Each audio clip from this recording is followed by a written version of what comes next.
আমরা বুঝতে পেরেছিলাম না।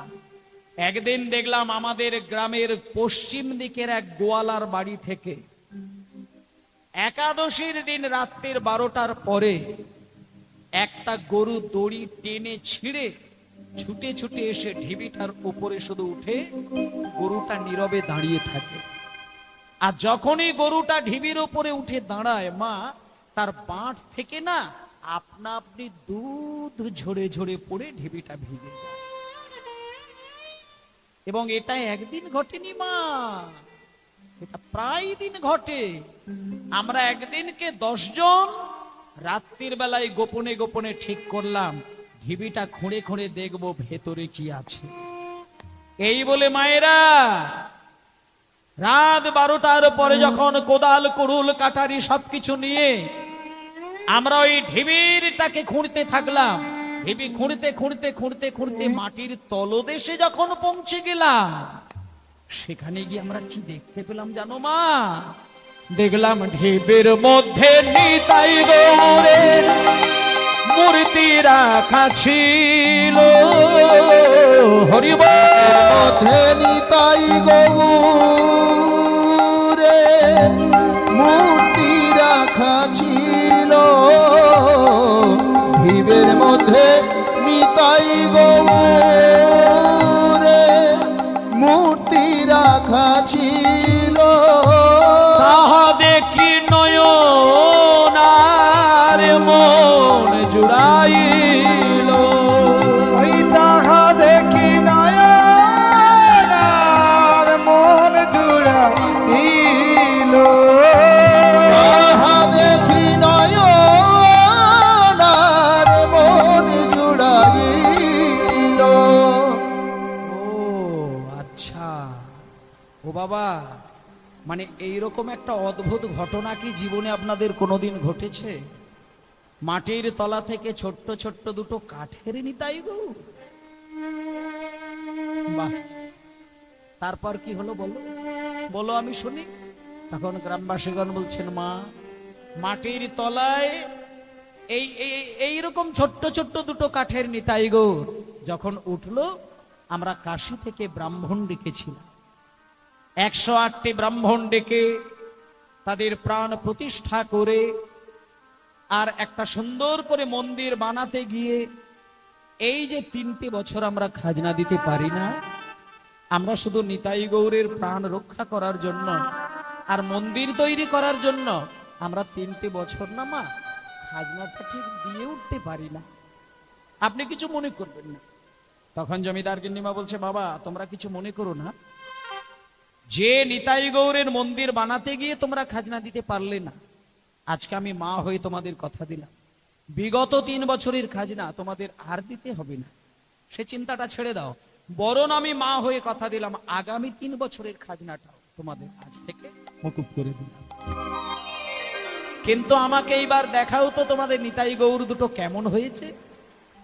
সঙ্গে সঙ্গে জমিদার গিন্নিমা দুটি বাহু তুলে মুখে হরি বলে, দুটি বাহু তুলে মুখে হরি বলে, দুটি বাহু তুলে মুখে হরি বলে, বাবা বাবা তুলে মুখে হরি বলে, দুটি বাহু তুলে মুখে হরি বলে। এই হরি নামে পূর্ণ হবে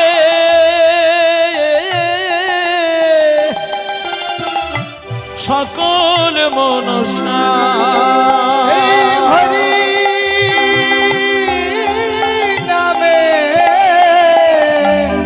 পূর্ণ হবে সকল মনস্কার। প্রেম নেবে আয় বদন ভরে বল রে হরি নাম। প্রেম নিবিয়ায় বদন ভরে বল রে হরি নাম।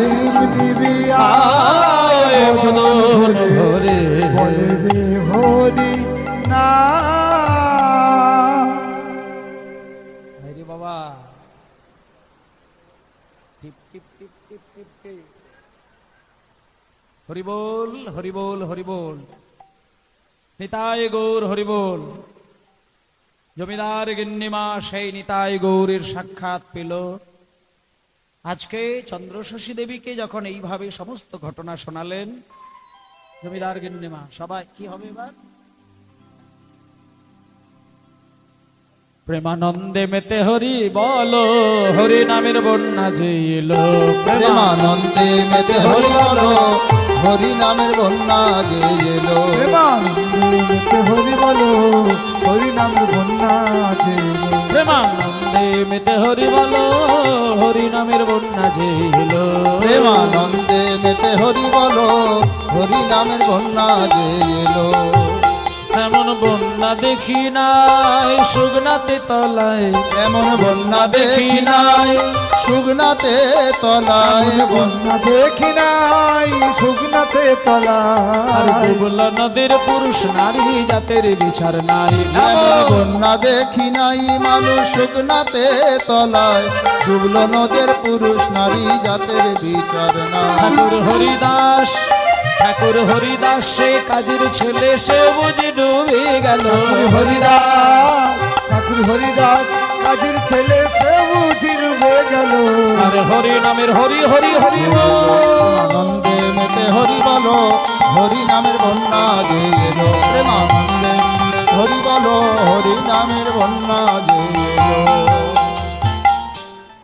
মায়েরা, তাহলে আমরা একটা জিনিস খুব সুন্দর করে বুঝে গেলাম।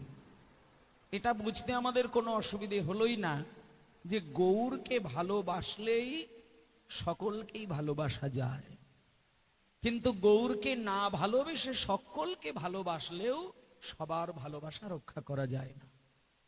ভক্ত যদি কৃপা না করে তাহলে আপনি ভক্ত হতে পারবেন না। আগে ভক্তের করুণার দরকার হবে। তা মায়েরা, এর পরের লাইনে বললেন যারা গৌরকে জানে আর কিছুই জানেন না তাদের কি ফল ভালো হবে? তাদের ক্ষেত্রে বললেন তুমি জ্ঞান নেই, বিদ্যা নেই, বুদ্ধি নেই, হ্যাঁ পড়াশোনা জানো না, টাকা নেই, পয়সা নেই, কিন্তু গৌরের প্রতি তোমার প্রেম আছে, ভালোবাসা আছে, চিন্তা আছে, সেই ক্ষেত্রে তোমার কি হতে পারে? সেই ক্ষেত্রে পদকর্তা বললেন বেদ বিদ্যা দুই কিছুই নাহি জানো। বেদ বিদ্যা দুই কিছু নাহি জানো তো। বেদ বিদ্যা দুই জানুই জানুই কিছুই নাহি জানুই। বেদ বিদ্যা দুই কিছুই নাহি জানো। সে যদি আমার গৌরাঙ্গ করে সঙ্গ, সে যদি আমার গৌরাঙ্গ করে সঙ্গ। যদি আমার গৌরাঙ্গ করে সঙ্গ। নয়নানন্দেতে ভনে সেই তো সকলে জানে। নয়নানন্দেতে ভানে সেই তো সকলই জানে। নয়নানন্দেতে ভালে সেই তো সকলই জানে। নয়নানন্দেতে ভানে সেই তো সকলই জানে। সর্ববিদ্যা সর্বজ্ঞান আর সর্বসিদ্ধি করো তল তল। সর্বসিদ্ধি করো তালে তালো। সর্বসিদ্ধি করো তালে গৌর জানলে সব জানা হলো। গৌর জানলে সব জানা হলো। আমার গৌর জানলে সব জানা আমার হলো। গৌর জানলে সবে জানা হলো। শাস্ত্র জানলে জানা হলো, গৌর জানলে সব জানা হলো। শাস্ত্র জানলে জানা হলো, গৌর জানলে সব জানা হলো। এই, এটাই হচ্ছে খুব মূল্যবান একটি কথা যে গৌর জানলে সবই জানা হলো, শাস্ত্র জানলে তোমার যা না হলো। এই তো কি অপূর্ব সাহিত্য দেখুন, বলছে শাস্ত্র জানলে যা না হলো তোমার, গৌর জানলে সবই জানা হলো। তাই জন্য আমি এখানে বাবারা রয়েছেন, মায়েরা রয়েছেন, সকলকেই একটা গুরুদায়িত্ব দিয়ে দিচ্ছি। মা, আপনার বাড়িতে কালী পুজোও হতে পারে, দুর্গা পুজোও হতে পারে, লক্ষ্মী ঠাকুরের মানে আপনার বাবা মা তার বাবা বংশে যদি মা লক্ষ্মীকেই আপনার শ্রেষ্ঠ আরাধনার সম্পদ করে রেখে দিয়ে যায়, তাহলে আপনি লক্ষ্মী ঠাকুরকে ফেলে দিয়ে কিন্তু কিছু করতে পারবে না, লক্ষ্মীকে রাখতে হবে। যার বংশে যে দেবতাকে বংশ পরম্পরায় রেখে দিয়ে গেছেন, সেই দেবতা কিন্তু আপনার বংশে থাকবে, তাকে বাদ রাখা যাবে না। শুধু নিয়মটা জানতে হয়। কারোর বাড়িতে যদি কালী ঠাকুরই শ্রেষ্ঠ হয়, তাহলে কালীকে আপনি রাখবেন, বাদ দেবেন না। যদি কারোর বাড়িতে কৃষ্ণ ঠাকুর শ্রেষ্ঠ হয়, তাহলে কৃষ্ণ তো থাকলোই। তাহলে যে যে দেবতারই পুজো করুক না কেন, একটা জিনিস কিন্তু আপনাকে জানতে হবে, সেটা কি না, সর্বদেব পুজিবে, কেউ না হবে তৎপর। সুন্দর কথা দেখুন, সর্বদেব পুজিবে না হবে তৎপর, সবা হইতে মাগি লবে কৃষ্ণ ভক্তি বর। মানে কৃষ্ণের কৃপা পাওয়ার বাসনাটা সমস্ত দেবতার চরণে একটু করে পৌঁছে দেবেন।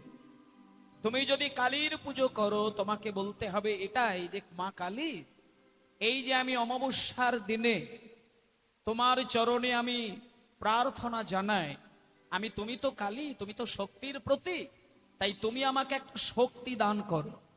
কি শক্তি না, যে শক্তির বলে আমি যেন সারাটা জীবন কৃষ্ণের সাধনা করে যেতে পারি।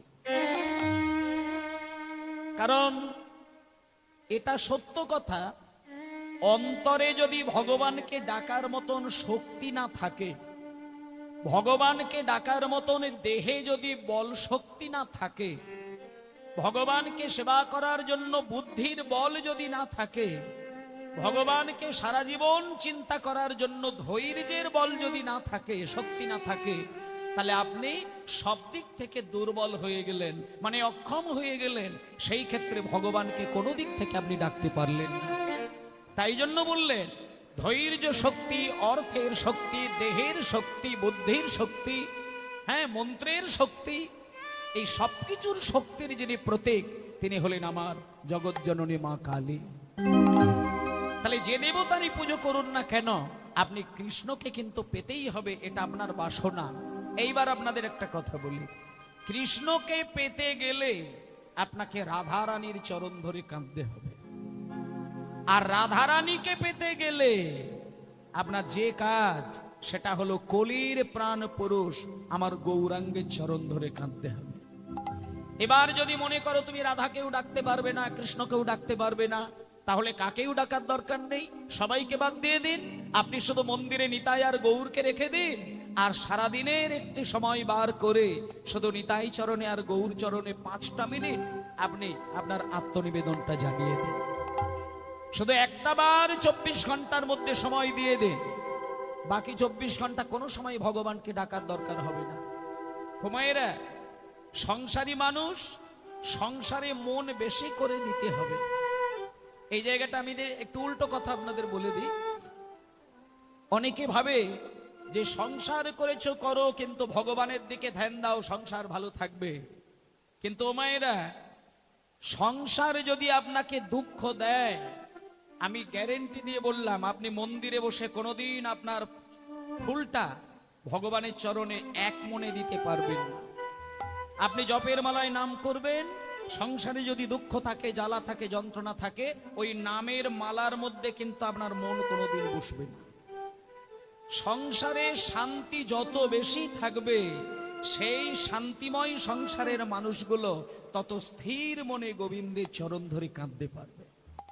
তাই জন্য মুনি ঋষিগণ বলেছেন, আর জ্ঞানীগুণী মহাজনগণ বলেছেন, তুমি সংসারী মানুষ যদি হতে পারো, সংসারের প্রতিটি দায়ী দায়িত্ব যদি সুন্দর করে বহন করে যেতে পারো, সংসারের প্রতিটি কর্ম যদি নিজ দায়িত্বে পালন করে যেতে পারো, আর তার মাঝখানে একটা বার সময় বার করে যদি গৌর চরণ ধরে কাঁদতে পারো, তাহলে ওই গৌর তোমাকে কাঁদতে হবে না, ওই গৌর নিজে স্বয়ং তোমার সংসারে এসে আলো জ্বালিয়ে দেবেন। আর যদি কোনোদিন মনে করেন যে সংসারের মানুষটা সংসারও চালাতে পারে না, গোবিন্দকেও ডাকতে পারে না, তাহলে জানবেন সেটা গোবিন্দেরও দোষ নয় আর সংসারেরও দোষ নয়, যিনি পারছেন না ওনার নিজের কোনো গাফিলতি রয়েছে। একটা পরিপূর্ণ দায়ী দায়িত্বশীল ব্যক্তি সংসারের সমস্ত কর্ম যদি পুঙ্খানুপুঙ্খভাবে পালন করে, তাহলে তাকে আলাদা করে হাকৃষ্ণ বলে কাঁদার দরকার নেই। ওই সংসার তাকে সুন্দর করে ভগবানের চরণের সন্ধান দিয়ে দেবে। সংসারের গুরুত্ব না দিলে এ জগৎ কোনোদিন প্রাণময় হতে পারে না। সংসার থেকেই সবকিছু সৃষ্টি, শুধু গুরুত্বটা দিতে হবে অন্যদিকে। তা মায়েরা, আজকে আমরা 24 ঘন্টার মধ্যে একটা টাইম ভগবানকে ডাকবো, বাকি 23টা ঘন্টা যদি মনে হয় 1 ঘন্টা ভগবানকে ডাকবো, 23 ঘন্টা আমি সংসার চালাবো, তাহলে ওই 1 ঘন্টা কোন টাইমটা, কোন টাইম, দুপুরবেলা না বিকেলবেলা না সন্ধ্যাবেলা, এইটা জানতে হবে। মানুষের কাছে 24 ঘন্টার মধ্যে সব থেকে গুরুত্বপূর্ণ সময় হলো ঘড়ি ধরে ভোরের বেলায় যখন ভোর 3:20 বেজে যায়, ওই 3:20 পরে মানুষ বিছানার মধ্যে যদি শুয়ে ঘুমায়, তাহলে পরম ব্রহ্মের এই জগতে ব্রহ্মের শক্তি থেকে সে বঞ্চিত হয়ে যায়। আর ওই মুহূর্ত ঘুম থেকে উঠে তার প্রথম যেটা কাজ, তার এত সুন্দর মনটা ভগবানের চরণের সঙ্গে মিলিয়ে দেওয়া।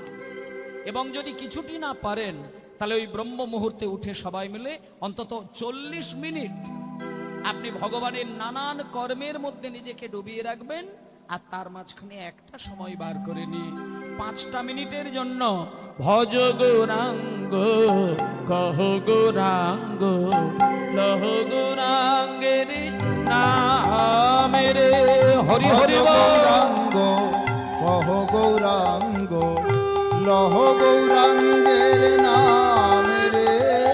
গৌরাঙ্গ কহ গৌরাঙ্গ লহ গৌরাঙ্গে নাম রে। গৌরাঙ্গ লহ গৌরাঙ্গ কহ গৌরাঙ্গের নামের ভজ গৌরাঙ্গ সবাই মিলে মায়েরা, কহ সবাই মিলে। গৌরাঙ্গ লহ গৌরাঙ্গের নামে রে। ভজ গৌরাঙ্গ কহ গৌরাঙ্গ লহ গৌরাঙ্গে নাম রে। যে জন গৌরাঙ্গ ভজে সে হয় আমার প্রাণের যে জনা গৌরাঙ্গ ভজে সে হয় আমার প্রাণ রে।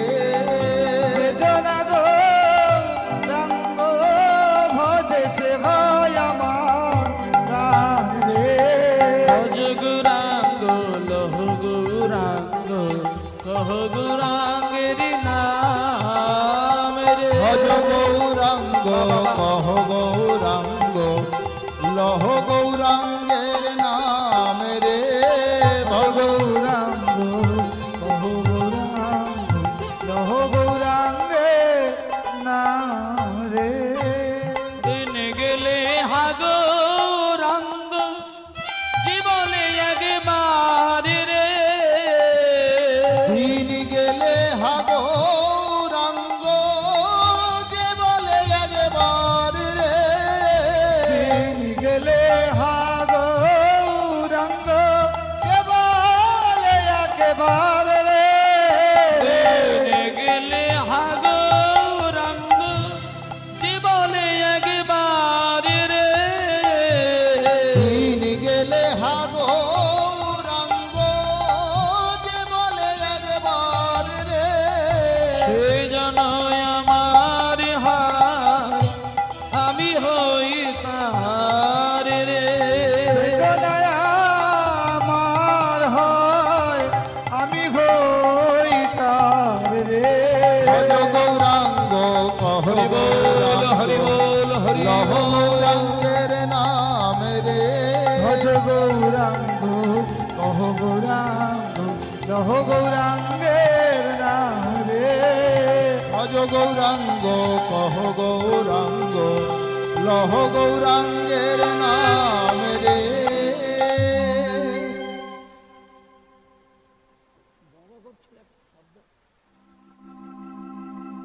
করে আওয়াজ হচ্ছে নাকি? কোথায়? আউটপুট বাড়াচ্ছে। আউটপুটের সঙ্গে মিলে যাচ্ছে। ঠিক আছে তো? বেশ। তাই গৌর হরি বল, গৌর হরি বল। তা যাই হোক, আজকে আমরা সেই গৌরাঙ্গের কথাই শুনতে শুনতে সারাটা সময় কাটাবো। এবার বাবা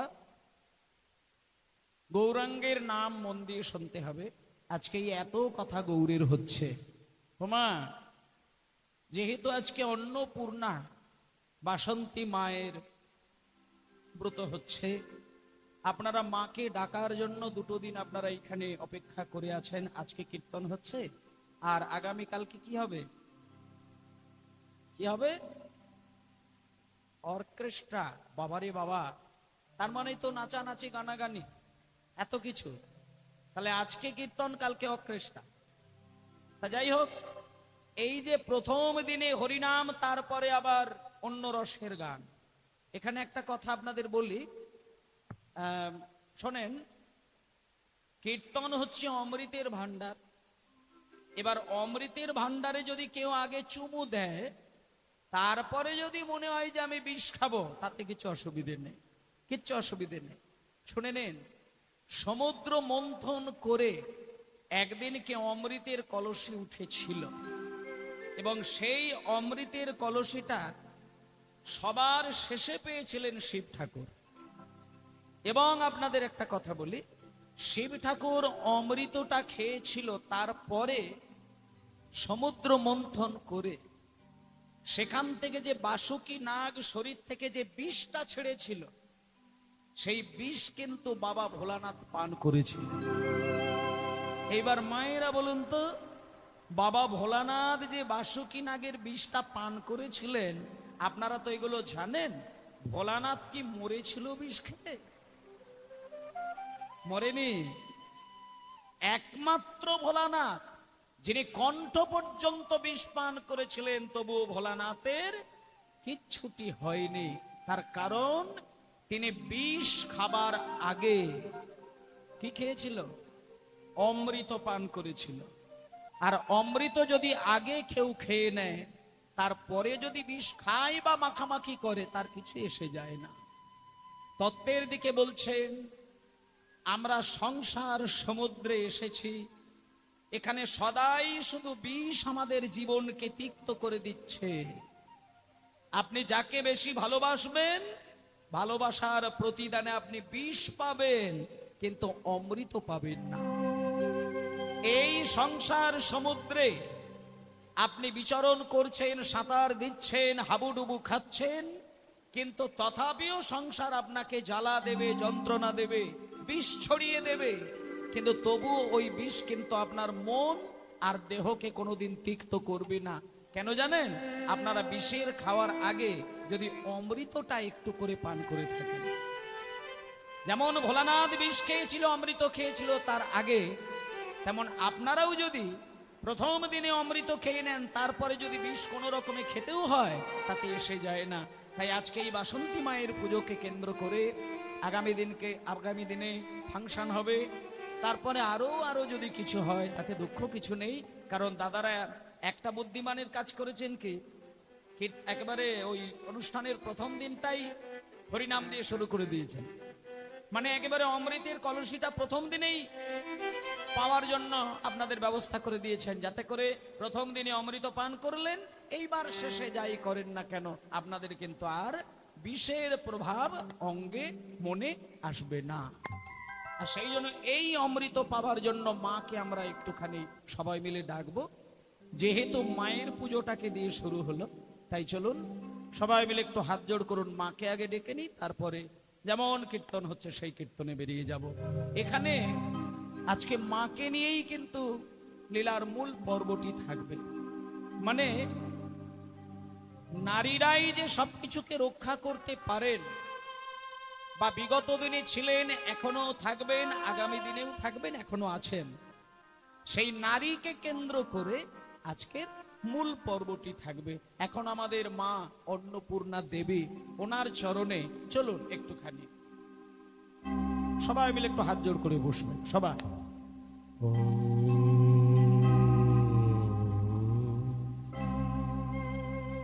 ত্বং স্বাহা ত্বং স্বাহা त्वागिहे वषट्कार शरादिमेका सुधात्मक्षरे नीति त्रिधा मात्रादिमिका स्थिता अर्धमात्रा स्थिता नित्या ज्ञानचर्या विशेषतः तमेव शातं सावित्री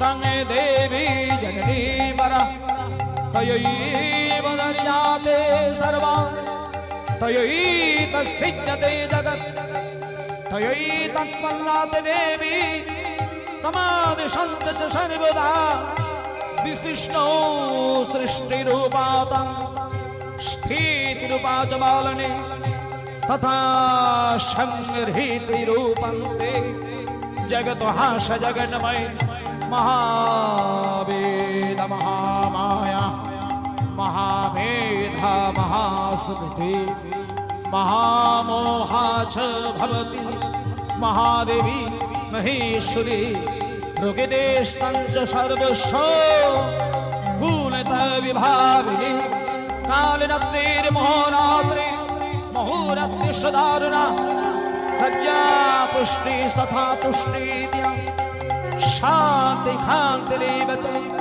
खड्गिनी शूलिनी घोरा गदिनी चक्रिणी तथा शंखिनी चापिनी बाणभूषणी परिघायुधा शम्या सम्मतरा शेष समीवत्नाति सुन्दरी परावरण परमा तमेव परमेश्वरी परावरण परमा तमेव परमेश्वरी परावरण परमा परमेश्वरी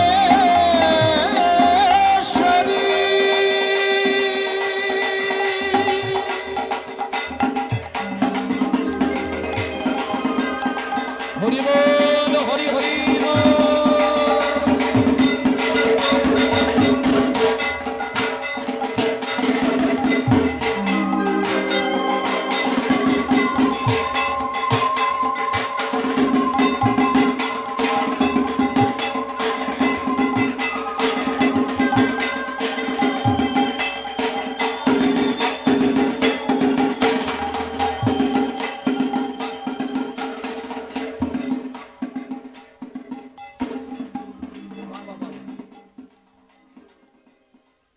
মনে হলো না যে মায়ের পুজো যেন শুরুই হয়ে গেল। এই মন্ত্রের মাধ্যম দিয়ে যিনি মা কালী, যিনি মা দুর্গা, যিনি মা চণ্ডী, তিনিই মা অন্নপূর্ণা, সবই মায়ের একটাই রূপ। আর মানুষের কাছে হাজার রূপে তিনি পরিচিত হয়েছেন। ও মায়েরা, যেমন লোহা থেকে বিভিন্ন রকমের যন্ত্র তৈরি হয়ে মানুষের বিভিন্ন কাজকে আরো সহজ করে দেয়, তেমনি সাক্ষাৎ মা কালী তিনি একটাই শক্তি, তিনি বিভিন্ন রূপে ভক্তের কাছে এসে তাদের জীবনকে বিভিন্ন দিকে সরল সহজ করে দেয়। সূচ দিয়ে কাঁথা সেলাই হয়, তেমনি বঁটি দিয়ে ফল কোচানো হয়, কাঠারি দিয়ে বাঁশ কাটা হয়, কিন্তু প্রতিটি ধাতুই কিন্তু লোহা দিয়ে তৈরি। তাহলে আসল পরিচয়টা হচ্ছে সে লোহা, শুধু মানুষ তাকে বিভিন্ন যন্ত্রের রূপে রূপান্তরিত করেছেন নিজের জীবনের সঙ্গে কাজে লাগানোর জন্য। তাই ভগবানেরই একটাই রূপ, মানুষের কাছে বিভিন্ন দেবদেবতা রূপে ধরা দিয়েছেন, যাতে মানুষ তার জীবনটাকে সহজ সরল করে দেবতাদের কাছ থেকে বিভিন্ন কাজের জন্য বিভিন্ন জিনিসকে চাইতে পারেন। কিন্তু মূল ভগবান একজন। তাই আমরা মাকে একটুখানি ডেকে নিলাম। এইবার চলুন মায়ের একটুখানি গান গেয়ে আমরা চলে যাই এক মায়ের কথা শোনার জন্য।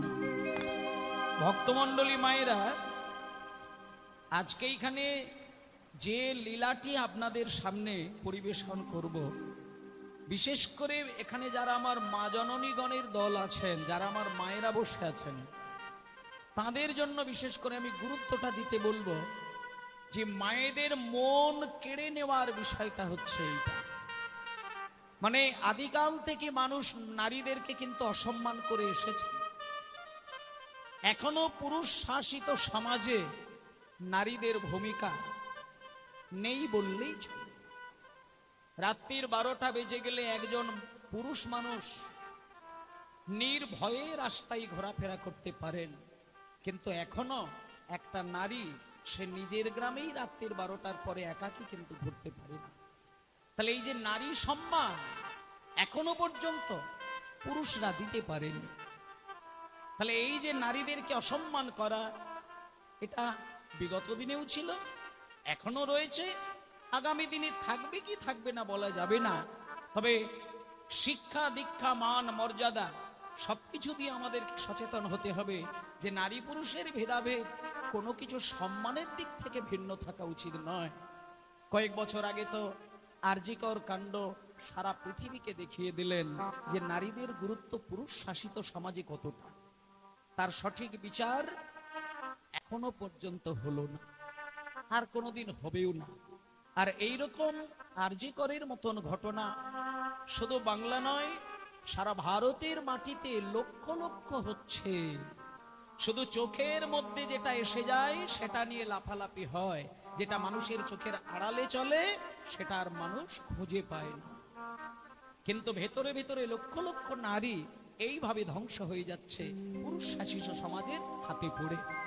কিন্তু এই মা জননী আজকে দেখিয়ে দিলেন যে না, পুরুষদের সঙ্গে নারীরাও কিন্তু পাল্লা দেওয়ার দিক থেকে নারীদের ভূমিকা কম নেই। আজকে তার উদাহরণ স্বরূপ একজন মায়ের ঘটনা আপনারা মন দিয়ে শুনবেন। যেহেতু আজকে কীর্তন হচ্ছে, কীর্তনের মধ্য দিয়ে নারীদের সম্মানটা রক্ষা কেমন করে করা যায় সেটা আমি দেখাবো আজকে। চলুন, তার আগে নারী সম্মানের জন্য, নারী শক্তি সকলের কাছে ছড়িয়ে দেবার জন্য আমাদের নারী শ্রেষ্ঠ মা, সেই মায়ের একটুখানি নাম আমরা শুনে নিই, চলে যাব। তা বলছে, ওরে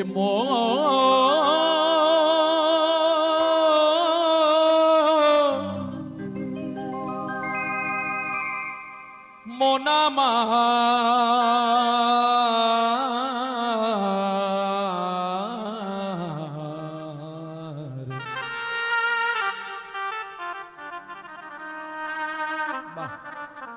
ওরে মোনামার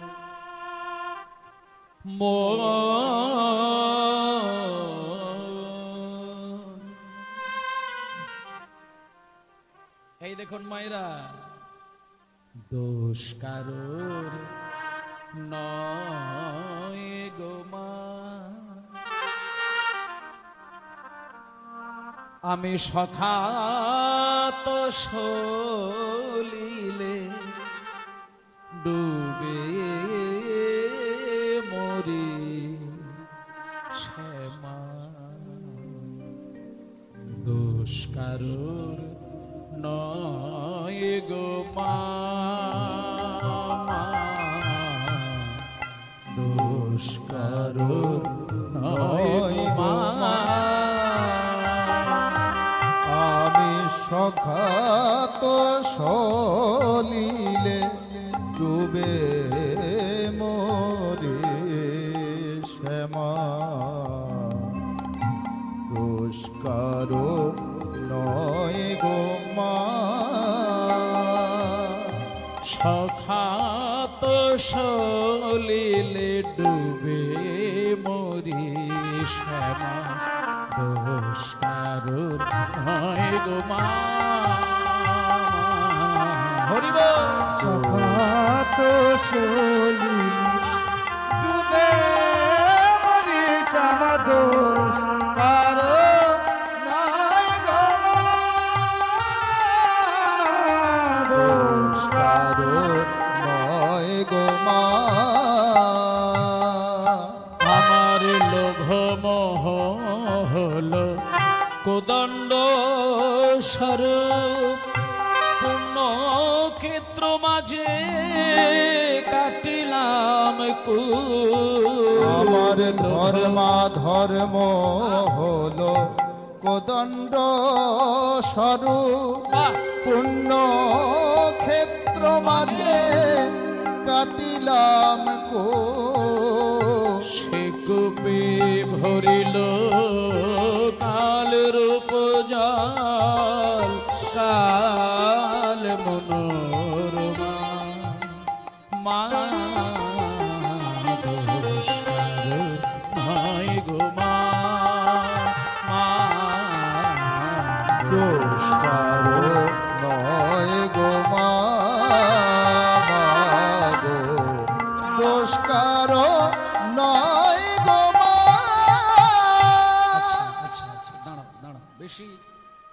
বেশি বাড়ানোর দরকার নেই, ছোট্ট করে গানটা গাইলাম। তা এই গানটার মধ্যে সুন্দর করে বোঝাতে চাইলেন এই কথাটি যে দোষ কার দেবেন আপনি? হুমায়রা, যেদিনকে আমরা মায়ের গর্ভে জন্ম নিয়েছিলাম, সবাই মিলে যখন মাতৃ গর্ভে ছিলাম, কতদিন ছিলাম? 10 মাস 10 দিন। মাতৃগর্ভে 10 মাস 10 দিন, মাথা নিচের দিকে, পা থাকতো উপরের দিকে। আর শঙ্খচক্র গদা পদ্মধারী নারায়ণ তিনি আমাদেরকে একটা মানব জমি দিয়ে দিয়েছিল, জমির হৃদয় জমি। আর সেই হৃদয় জমিটাকে দিয়ে আমাদেরকে বলে দিয়েছিল, ওরে খোকা, তোকে একটা হৃদয় জমি দিয়ে দিলাম, তুই জন্ম নেবার পরে গুরুদেবের কাছে গিয়ে গুরুর বীজ মন্ত্রটাকে তুই হৃদয়ের জমিতে ছড়াবি। আর সেই বীজ ছড়ানোর পরে প্রতিদিন সময় করে বীজের গোড়ায় গোড়ায় 1 ফোঁটা করে জল দিবি।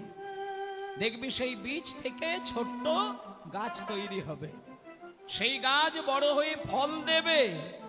সেই ফল তুই জীবনে নিজের কাজে লাগিয়ে তুই একজন মহৎ ব্যক্তি হয়ে দাঁড়াবে। তা মায়েরা, এই যে আজকে যদি কোনো বাবা কোনো মা তার ছেলের নামে 10 বিঘে জমি দিয়ে দেয়, আর সেই ছেলে জমির মাঝখানে যদি বিরাট একটা গর্ত খুঁড়ে রেখে দিয়ে আসে মানুষের ক্ষতির জন্য, যে আমি জমির মাঝখানে 10টা কুয়া তৈরি করব, আর সেই কুয়াতে জল ভরে থাকবে, আর মানুষ আমার জমির ওপর দিয়ে যেতে গেলে কুয়ায় ডুবে মরবে, তাতে আমার কল্যাণ হবে, এটা যদি কেউ ভেবে থাকে, তাহলে তার সর্বনাশটা কোথায় হবে জানেন মা?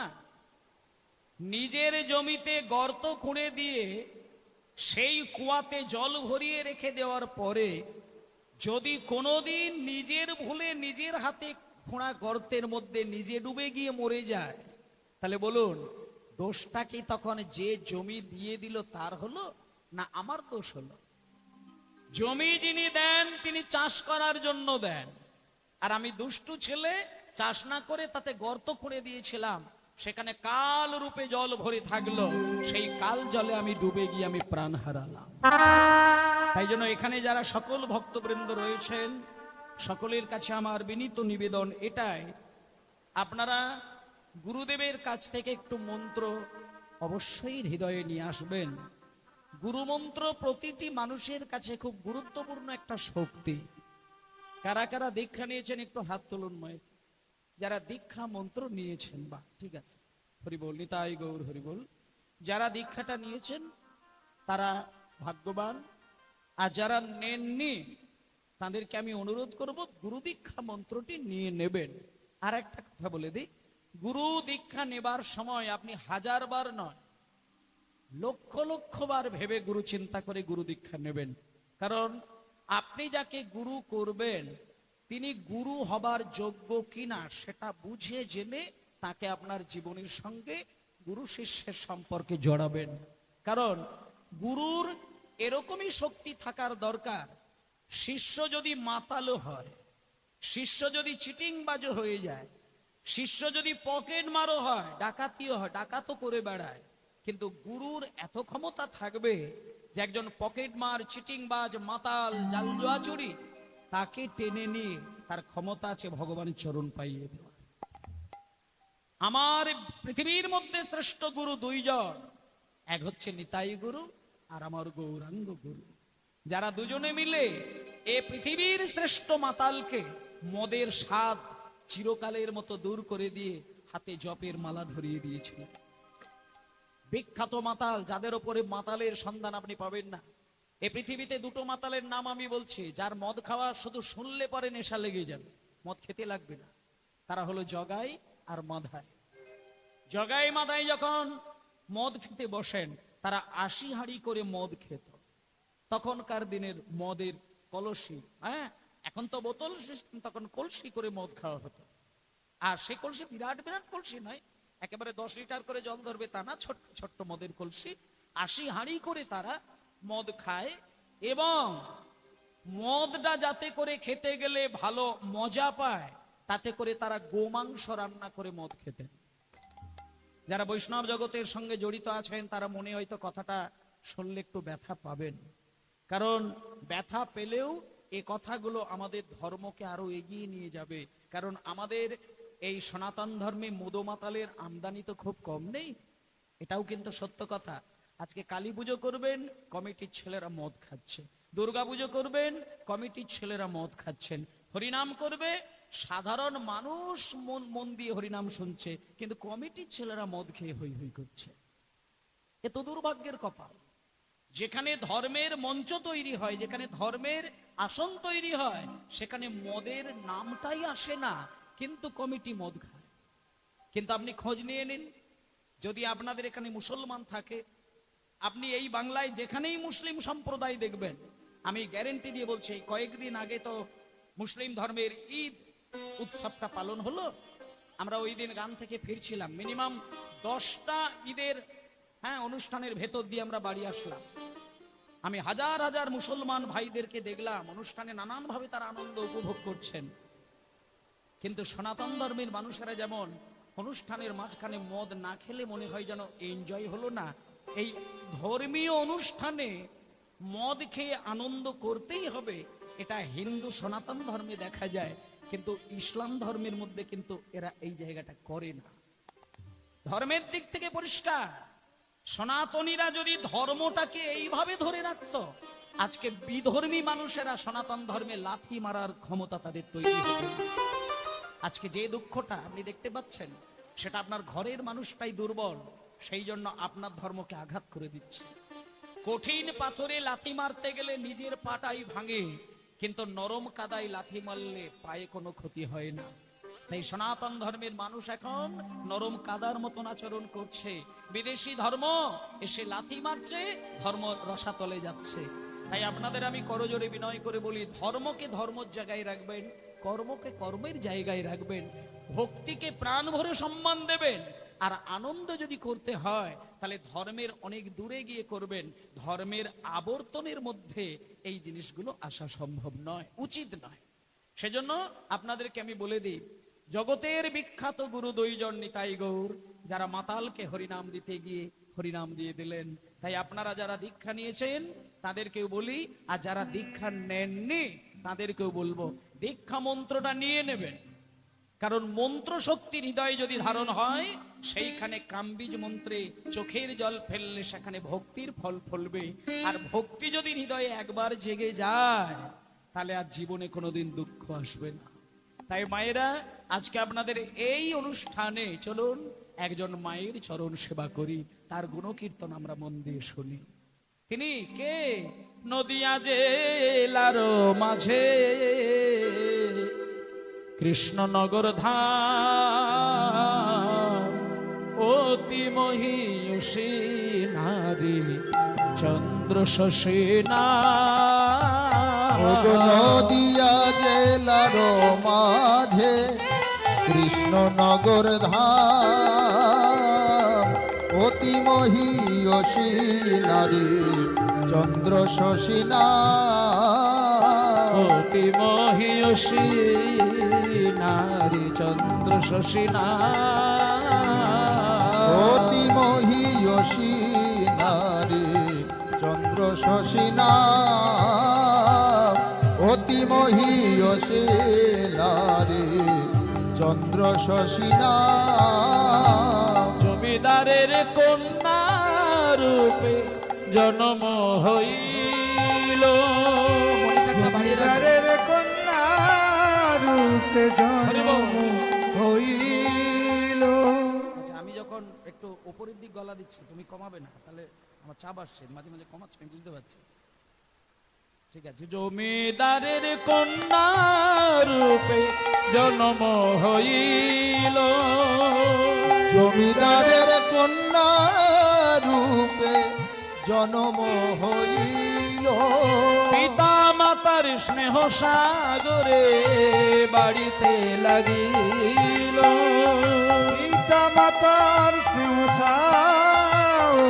বাড়িতে লাগিল। আরে পিতা মাতার স্নেহ সাগরে বাড়িতে লাগিল। পিতা মাতার স্নেহ সাগরে বাড়িতে লাগিল।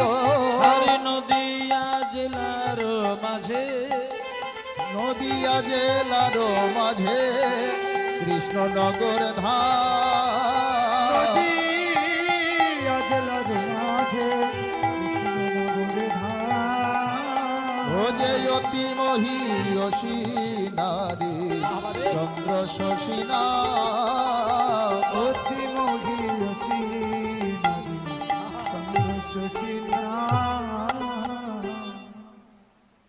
প্রতিটি বাবা প্রতিটি মা শুনে নিন মায়েরা, সন্তানের প্রতি মা বাবার ভালোবাসা আর মা বাবার প্রতি সন্তানের ভালোবাসা মাপকাঠির ব্যালেন্সটা কম বেশি হতে পারে। যখন কোনো মা তার ছোট্ট ছেলেকে বুকে জড়িয়ে ধরে আদর দেখায়, স্তনদুগ্ধ পান করায়, মুখে চুমু দেয়, তখন সেই মা সন্তানের প্রতি যে ভালোবাসাটা দান করেন, বলুন তো মায়েরা, এখানে কি মায়ের কোনো রকম স্বার্থ থাকে? বলুন, কোনো বাবা যখন ছেলেকে আদর করে ভালোবাসা দেয়, তখন কি বাবার কোনো ছেলে মেয়ের প্রতি স্বার্থের চিন্তা হয় কি? সম্ভব না। এটাকে বলা হচ্ছে ভালোবাসা। হোমা, ভালোবাসা দুটো ভাগে ভাগ করা হয়েছে, দুটো শ্রেণীতে ভাগ করেছেন ভালোবাসাকে। এক নম্বর হচ্ছে, একটা হচ্ছে বিষয় কেন্দ্রিক ভালোবাসা, আরেকটি হচ্ছে আশ্রয় কেন্দ্রিক ভালোবাসা। মানে বিষয় জাতীয় ভালোবাসা কাকে বলছে? সেটা হলো যে ভালো হয়তো তুমি বাসো, কিন্তু তার সাথে সাথে তোমার একটু স্বার্থও মেশানো রয়েছে, এটাকে বলছে বিষয় কেন্দ্রিক। আর একটা ভালোবাসা হচ্ছে অহৈতুকী প্রীতি, মানে যেটাকে ভালোবাসা নয়, যেটাকে বলা হচ্ছে প্রেম। এই যে এখন ছেলে মেয়েরা প্রেম শব্দটাকে যেখানে সেখানে প্রয়োগ করে দিচ্ছেন, কিন্তু প্রেম শব্দের মানেটা কিন্তু ভালোবাসার সঙ্গে যায় না। তুমি স্বার্থের জন্য কাউকে ভালোবাসতেই পারো, কিন্তু তার মানে সেটাকে প্রেম বলা যাবে না। প্রেম শব্দটার মানেটা হলো এটাই, বিনা স্বার্থে আর বিনা শর্তে। দাঁড়া, কি বললাম? বিনা স্বার্থে বিনা শর্তে কাউকে ভালোবাসবো বলে ভালোবেসে যদি কাউকে আমি আমার নিজস্ব সম্পদ দান করার জন্য তৈরি থাকি, সেটাকে বলা হলো ভালোবাসা, সেটা হলো প্রেম। আর যেটা করেন একজন, তিনি হলেন মা বাবা। তাই এই বর্তমান সমাজে ছেলে মেয়েরা যদি মা বাবাকে ভালোবাসা ঢেলে দেয়, তার মাঝখানে স্বার্থ থাকলেও থাকতে পারে, কিন্তু মা বাবা যদি সন্তানকে ভালোবাসে, সেখানে স্বার্থ কোনো রকমই দেখা যায়। তার একটা ছোট্ট প্রমাণ বলে দেই। বাবা সারা জীবন মাথার ঘাম পায়ে ফেলে রোজগার করে যে টাকাটা সঞ্চয় করেন, কাউকে কিন্তু অযাচিত ভাবে ঢালেন, কিন্তু একজনকে ঠেলে দেয়, সেখানে কোনো বুদ্ধি কাজ করে না। সেটা হলো নিজের জন্ম দেওয়া ছেলে। নিজের দেহ থেকে সন্তান সৃষ্টি হলে তার প্রতি মা বাবার যে একটা নিবিড় সম্পর্ক, অদৃশ্য সম্পর্ক, যেটা চোখে দেখা যায় না, কিন্তু ছেলের বুকে যখন যন্ত্রণা হয়, তখন মায়ের ভেতরে জ্বালা বৃদ্ধি পায়, এটাকে বলে ভালোবাসা। আর একদিন সেই ভালোবাসায় মোহিত হয়ে একজন বাবা, একজন মা, তিনি বুকে জড়িয়ে ধরে সন্তানকে কেঁদেছিলেন। তিনি কে? তিনি এই সন্তান, তিনি হলেন জমিদার। জমিদারের কন্যা রূপে জন্ম হইল, জমিদারের তাই গৌরের নামানন্দ হরিব। রূপে জনম হইল, জমিদারের কন্যা রূপে জন্ম হইল। আর পিতা মাতার স্নেহ সাগরে বাড়িতে লাগিল, ওই পিতা মাতার স্নেহ সাগরে বাড়িতে লাগিল, পিতা মাতার স্নেহ সাগরে বাড়িতে লাগিল। আজকে মায়েরা, ছোট্ট একটি কন্যা সন্তান, আমি কিন্তু এখানে পুত্র সন্তানের কথা বলি না, কিছু কিছু মানুষ আছে যারা কন্যা সন্তানকে পছন্দ করেন না, পুত্র সন্তানকে মন দিয়ে ভালোবাসেন। কিন্তু শোনেন মা, বুড়ো বয়সে খেতে পাওয়া, রোগ হলে ডাক্তারের কাছে নিয়ে যাওয়া, এ সমস্ত চিন্তা করে যারা কন্যাদেরকে পছন্দ না করে পুত্রদেরকে পছন্দ করেন, তাদের জন্য একটা কথা বলি মা, কপালে যদি আপনার সুখ লেখা না থাকে, আপনি নিজের পেটে 10টা ছেলের জন্ম দিলেও ওই 10টা ছেলে কেউ আপনাকে সুখ দেবে না। আর কপালে যদি দুঃখ লেখা থাকে, কপালে যদি সুখ লেখা থাকে, আপনার গর্ভে যদি ছেলে নাও জন্ম নেয়, 1000টা মায়ের সন্তান এসে আপনাকে শান্তির সন্ধান দেখিয়ে দেবে। একটা কথা আছে না, বেটার বাপ হতে স্বাদ তোমার বড়ই চিতে, কিন্তু বেটা কি তোমায় করবে সুখী? শত বেটার বাবা হয়ে গেছে হাবা, রামায়ণে তার প্রমাণ দেখি। রাবণ রাজা ছিল লঙ্কার অধিপতি, 1,00,000 বেটা আর 1,25,00,000 নাতি, কেহ না রহিল বংশ দিতে বাতি। কোথায় ছেলে ছেলে থেকে? আপনি দেখুন না, আমার কথা শুনতে হবে না, মিলিয়ে নিন মায়েরা। আপনি এই পশ্চিমবঙ্গে খবর নেবেন, অন্য কোথাও যেতে হবে না, শুধু পশ্চিমবাংলায় যতগুলো জেলা আছে প্রতিটি জেলায় গিয়ে খোঁজ নেবেন কোথায় কোথায় বৃদ্ধাশ্রম আছে, খোঁজ নেবেন। আমি জীবনে 12টা বৃদ্ধাশ্রমে আমি বেরিয়ে বেরিয়ে ঘুরে ঘুরে চোখ বুলিয়ে দেখেছি। হাজার হাজার বৃদ্ধ বৃদ্ধা কান্না, মায়ের বাবার কান্না আমি শুনে এসেছি। কিন্তু আমি কত মায়েদের বুকের গল্পও আমি শুনেছি। আপনারা বৃদ্ধাশ্রমে গিয়ে খবর নিয়ে দেখবেন, যারা বৃদ্ধাশ্রমে পড়ে পড়ে আছাড় খেয়ে কান্নাকাটি করছে, দুঃখটা কোথায় জানেন? কোন মায়ের কন্যা সন্তান কিন্তু নিয়ে গিয়ে মা বাবাকে বৃদ্ধাশ্রমে দেয় না, কোন মেয়ে জামাই তুলে নিয়ে গিয়ে শাশুড়ি মাকে বৃদ্ধাশ্রমে দেয় না। বৃদ্ধাশ্রমে যারা যায়, তারা যে ছেলেকে বেশি আদর দিয়ে, ভালোবাসা দিয়ে, জলাঞ্জলি দিয়ে, সর্বস্ব ধন খরচা করে যাকে বড় অফিসার বানিয়েছেন, সেই অফিসারটাই কিন্তু শেষের দিনে মাকে বৃদ্ধাশ্রমে পাঠিয়ে দিয়ে এসেছে। ছেলে ছেলে বলে পাগল হবেন, শেষের দিনে ওই ছেলে তার চালের ঝুড়ি থেকে মায়ের জন্য এত কটা চাল দিতে গেলে তার সম্পত্তিতে কম পড়ে যাবে, কিন্তু কোনো মেয়ে সেটা করে না। আজকে যে জমিদার, তার ছেলে নয়, একটা মাত্র কন্যা সন্তান জন্ম নিয়েছে। এখানে যারা বাবারা রয়েছেন, মায়েরা রয়েছেন, তারা জানেন, তারা পরিষ্কার জানেন, একজন জমিদারের কন্যা সন্তান, তার দ্বিতীয় কোনো সন্তান হয়নি, একজন মেয়ে। আর সেই বাবা মেয়েকে আদর ভালোবাসা দিয়ে বড় করলেন। বাড়ির মেয়েরা আর বাবা, বাড়ির ছেলেরা দেখবেন, একটু খেয়াল করে, বাড়ির ছেলেগুলো মাকে খুব ভালোবাসে বাবার তুলনায়, আর বাড়ির মেয়েগুলোর দিকে তাকিয়ে দেখবেন, প্রত্যেকটি বাড়ির কন্যা যারা হয়, তারা মাকে যতটা ভালোবাসে অনেক গুণ বেশি বাবাকে ভালোবাসে। প্রতিটা বাড়ির বাবাগুলো দেখবেন মেয়েকে আদর দিয়ে দিয়ে বড় করে, কিন্তু ওই যে আদর দিয়ে, স্নেহ মাখিয়ে, ভালোবাসা দিয়ে কন্যাকে বড় করে, একটা দিন আসে বাবাকে পাগল করে কাঁদিয়ে দেয়, সেই দিনটা হলো বিবাহের দিন। আজকে সেই ঘটনা ঘটেছে ওই জমিদার বাড়িতে। তার আদরের একটাই কন্যা, নাম হচ্ছে তার চন্দ্র শশী।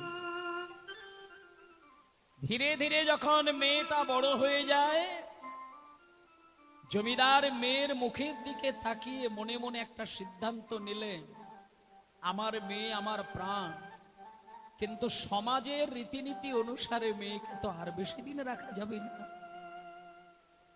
আপনি যতই মেয়েকে ভালোবাসেন, সারাটা জীবন তো ঘরে রাখতে পারবেন না, কারণ আদর্শ পিতা সে জানে।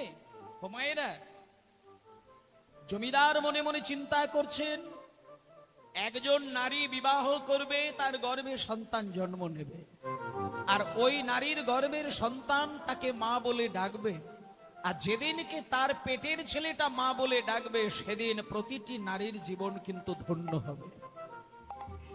যেদিনকে মা হতে জানলো, সেদিন মেয়েটা বুঝলো আমার নারী জনম সার্থক হলো।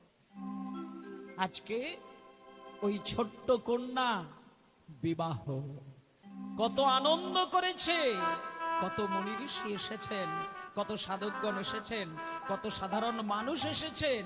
মেয়ের বিয়ে হই হই করে বিয়ে শুরু হয়ে গেল। কি অপূর্ব পরিবেশ। আজকে যখন সবাই মিলে এসেছেন, ভজ রাধা কৃষ্ণ গোপাল কৃষ্ণ, কৃষ্ণ কৃষ্ণ বল মুখে মনোরে, হরি হরি হরি বল। কৃষ্ণ গোপাল কৃষ্ণ, কৃষ্ণ কৃষ্ণ বল মুখে মনোরে। রাধা কৃষ্ণ গোপাল কৃষ্ণ, কৃষ্ণ কৃষ্ণ বলো মুখে। নামে বুক ভরে যায় অভাব মেটায়, নামে বুক ভরে যায় অভাব মিঠায়। নামে বুক ভরে যায় অভাব মেটায়। নামে বুক ভরে যায় অভাব মিঠায়। স্বভাব জাগায় মহাসুখে, ভজ রাধা কৃষ্ণ গোপাল কৃষ্ণ, কৃষ্ণ কৃষ্ণ বল মুখে মনোরে। রাধা কৃষ্ণ গোপাল কৃষ্ণ, কৃষ্ণ কৃষ্ণ বলো মুখে। হরিদিন বন্ধু চিরদিনের বন্ধু, হরিদিন বন্ধু চিরদিনের বন্ধু। হরিদিন বন্ধু চিরদিনের বন্ধু, চিরদিনের বন্ধু। জীবের করুণা লোকে লোকে, হরিদিন বন্ধু চিরদিনের বন্ধু, জীবের করুণা লোকে লোকে। হরিদিন বন্ধু চিরদিনের বন্ধু, সিঙ্গেল হরিদিন বন্ধু চিরদিনের বন্ধু, হরিদিন বন্ধু চিরদিনের বন্ধু। জীবের করুণা লোকে লোকে। হরিদিন বন্ধু চিরদিনের বন্ধু, জীবের করুণা লোকে লোকে। হরিদিন বন্ধু চিরদিনের বন্ধু, জীবের করুণা লোকে লোকে। আমার ভজনারে অন্ধ চরণার বৃন্দ, ভজনারে অন্ধ চরণার বৃন্দ। দুস্তর মায়ার বিপাকে, ভজ রাধা কৃষ্ণ গোপাল কৃষ্ণ, কৃষ্ণ কৃষ্ণ বল মুখে মনোরে। রাধা কৃষ্ণ গোপাল কৃষ্ণ, কৃষ্ণ কৃষ্ণ বল মুখে মনোরে। ভজ রাধা কৃষ্ণ গোপাল কৃষ্ণ, কৃষ্ণ কৃষ্ণ বল মুখে মনোরে।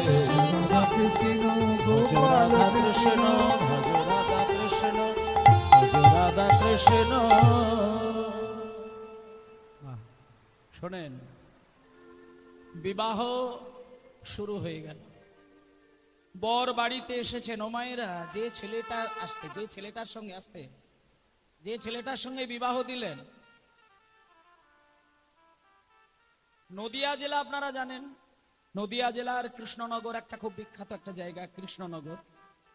আর আজকের যে লীলাটা শুনছেন সেটা বানানো কোনো কাহিনী নয়, ইতিহাসের প্রমাণ আপনারা অবশ্যই পাবেন, দেখে আসবেন, আমি ঠিকানা দিয়ে দেব। নদিয়া জেলার কৃষ্ণনগর বিখ্যাত একটি জায়গা। সেই কৃষ্ণনগরে এক রাজার মানে এক জমিদারের একমাত্র সন্তান, তার সঙ্গে আর এই জমিদার যে মেয়ে, তার বিবাহের দিন ধার্য করলেন। ইতিমধ্যে বিবাহ শুরু হয়ে গেল, রাত্রিটা কেটে গেল।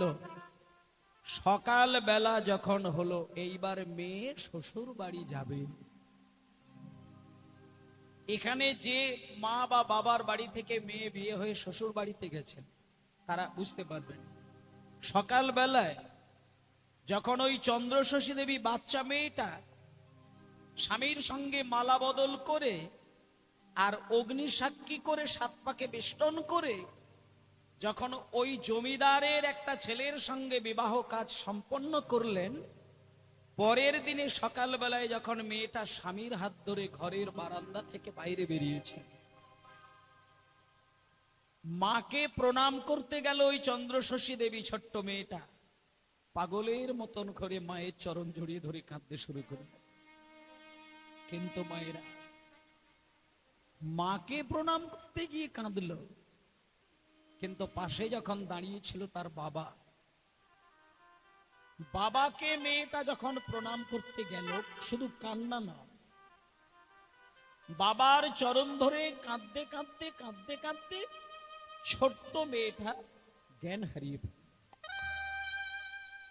মানে ভাবতে পারে না যে যে বাবার কোলে চড়ে, যে বাবার কাঁধে চড়ে, যে বাবার আদর ভালোবাসা পরিপূর্ণ পেয়ে আজকে একটু বড় হয়েছে, সেই বাবাকে ছেড়ে দিয়ে অন্য ঘরে গিয়ে থাকতে হবে, মেয়েটা যেন মেনে নিতেই চাইল না।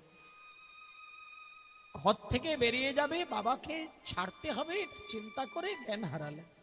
হঠাৎ মাথায় জলের ছিটে দিয়ে জ্ঞান ফিরিয়ে দিয়ে বাবা মেয়ের মাথাটাকে বুকের কাছে রেখে মাথায় হাত বুলিয়ে বলছে, মারে কাঁদিস না, শোন, শুনি রাখ, তোর বয়স তো খুব অল্প, এখনো সামাজিক আচার রীতি নীতি তুই জানিস না।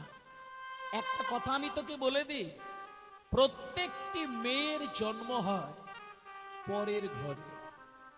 কেমন? পরের ঘরে জন্ম হয়। আর বয়স বাড়ার সঙ্গে সঙ্গে একটা শুভ দিন আসে, যেটা শুভ বিবাহের দিন। সেদিন তার আপন মানুষকে দেখতে পায়।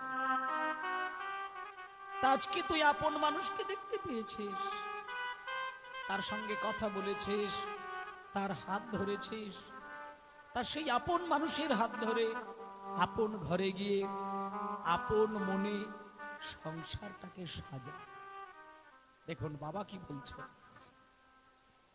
এবার শেষে বলছে, বাবা হয়ে আমি একটা কথা তোকে বলে দিই, জীবনে যদি তোর কোনো দুঃখ কষ্ট হয়, একটাবার কাউকে দিয়ে খবর দিবি, আমি তৎক্ষণাৎ তোর কাছে ছুটে যাব, কিছু অসুবিধে রাখবো না। এখন বাবা যা বলার বলে দিল। মেয়ে সমস্ত কথা মাথায় নিয়ে ইতিমধ্যে বাবাকে প্রণাম করে সমস্ত ব্যথা বেদনার হৃদয়ে চেপে রেখে মেয়ে বেরিয়ে গেল স্বামীর হাত ধরে। মা, স্বামীর হাত ধরে যখন মেয়েটা বেরিয়ে গেল, কয়েক ঘন্টা পথ, তারপরে যখন স্বামীর বাড়িতে প্রবেশ করল, আরে বাবা যেমন জমিদার, আমার স্বামীও তো জমিদার। অপূর্ব বাড়ি, মানে বাবার বাড়ির থেকে স্বামীর বাড়িটা যেন আরো বিরাট বিশাল ব্যাপার। এখন এই এত বড় বাড়ির মালকিন আমি হব, আমার স্বামী এই বাড়ির মালিক, এটা চিন্তা করে ওই ছোট্ট মেয়েটা ঘরের মধ্যে প্রবেশ করলো। গিয়ে বিরাট একটা উঠোন দেখতে পেল, বেশ কতকগুলোর ঘর দেখতে পেল, বিরাট এক রাজবাড়ি দেখে মনটা ভালো লাগলো যে আমার বাবা যেমন জমিদার, আমার স্বামীও জমিদার। খুব আনন্দের সঙ্গে স্বামী সুখে ঘর করলেন। কিন্তু মায়েরা বলে রাখি, কপালে যদি সুখ না থাকে কি হবে? কোটি কোটি কোটি কোটি টাকা ব্যাংকে থাকলেও এখানে যদি সুখ ভোগ লেখা না থাকে, সব হারিয়ে যায়। এত বড় স্বামী, এত রাজার জমিদারের মতো তার বাড়ি, কিন্তু ওই চন্দ্রশশী দেবীর কপালটা ভালো না। বিয়ে হয়ে যেদিনকে গেল, তার থেকে কটা মাস কাটার পরে ওই ছোট্ট মেয়েটা স্বামীকে পরিপূর্ণ ভালোবাসা দিতে দিতে, স্বামীর ভালোবাসা পেতে পেতে, স্বামীকে স্বামী দেবতা বলে মনে করে করে স্বামী সুখে দিনের পর দিন সুন্দর করেই ঘর সাজানো শুরু করে দিয়েছেন। কিন্তু কপালটি ভালো না। কটা মাস কাটার পরে হঠাৎ ওই বাচ্চা মেয়েটা, এখনো তার বেশি দিন সংসার করা হলো না, সবে মাত্র ভালোবাসা শুরু হয়েছে, কিন্তু তার জীবনটা শেষ হয়ে গেল। মাত্র কটা দিন কটা মাস কাটার পরে ওই চন্দ্রশশী দেবী তার স্বামী দেবতাকে হারিয়ে ফেলল। অল্প বয়সে ছোট্ট মেয়েটা বিধবা হয়ে গেল। যেদিনকে স্বামী মারা গেলেন, চন্দ্রশশী দেবী জানা মাত্র আছাড় খেয়ে পড়ল মাটিতে। মামা বলিয়া চন্দ্র কাঁদিতে লাগিল, হরি হরি বল। বলিয়া চন্দ্র কাঁদিতে লাগিল, লিয়া চন্দ্র কাঁদিতে লাগিল। মামা বলিয়া চন্দ্র শশী কাঁদিতে লাগিল। মামা বলিয়া চন্দ্র কাঁদিতে লাগিল। অঙ্গয়া ছাড়িয়া ভূমে বক্ষ ভাসাইল। সে যে অঙ্গয়া ছাড়ি